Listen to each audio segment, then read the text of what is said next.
Dans cette vidéo, on va savoir qu'est-ce qu'un ion, comment on le symbolise et on va savoir les types des ions. On a vu que l'atome est constitué d'un noyau et des électrons qui tournent autour du noyau.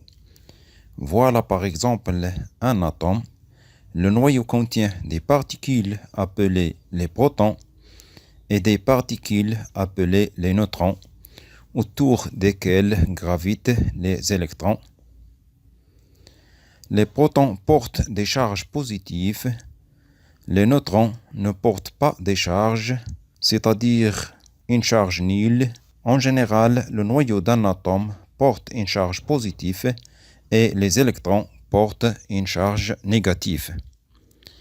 De plus, le nombre des électrons est égal au nombre de protons, c'est-à-dire le nombre des électrons est égal au nombre de particules au noyau qui portent des charges électriques positives.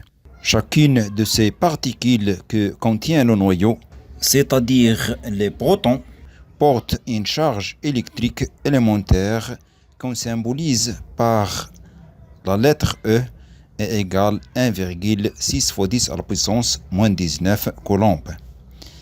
Et chaque électron porte aussi une charge électrique élémentaire qu'on symbolise par moins E est égale moins 1,6 fois 10 à la puissance moins 19 coulombs.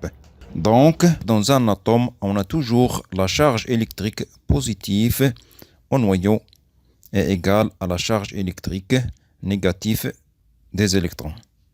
Et par suite, l'atome est électriquement neutre, c'est-à-dire ne porte pas de charge. Au cours d'une réaction chimique, les atomes des molécules se rupturent, تنفصل, et se réarrangent de nouvelles façons pour donner des nouveaux produits.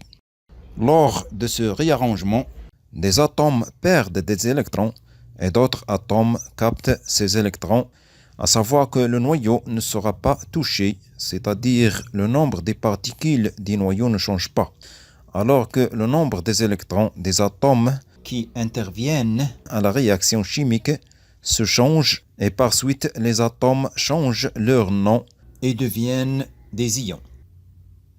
Exemple, l'atome de chlore. On a vu que Schrödinger a dit qu'on ne peut pas définir les orbites des électrons, mais on peut savoir la probabilité de présence des électrons autour du noyau. L'atome de chlore contient au noyau 17 charges électriques élémentaires positives et 17 électrons répartis autour du noyau de la façon suivante. La première couche contient 2 électrons, la deuxième couche contient 8 électrons et la troisième couche contient 7 électrons. Cette dernière couche s'appelle la couche de valence. De point de vue énergétique, l'atome de chlore va capter un électron pour remplir sa couche de valence et devient stable. L'atome de chlore gagne un électron, c'est-à-dire il a une charge électrique élémentaire négative en excès aux électrons. Et puisque on a 18 électrons et 17 charges électriques élémentaires positives au noyau, donc l'atome de chlore porte une charge négative et devient ion de symbole Cl-. Cet ion s'appelle anion. Prenons l'atome d'aluminium. De même, de point de vue énergétique, l'atome d'aluminium va perdre 3 électrons et ne reste que 10 électrons, alors que le nombre de charges positives au noyau est 13 charges électriques élémentaires positives. Donc l'atome d'aluminium devient un ion qui porte 3 charges électriques élémentaires positives, de symbole Al3+. Cet ion s'appelle cation. À la fin, un ion est un atome ou groupe d'atomes qui a perdu ou gagné un ou plusieurs électrons.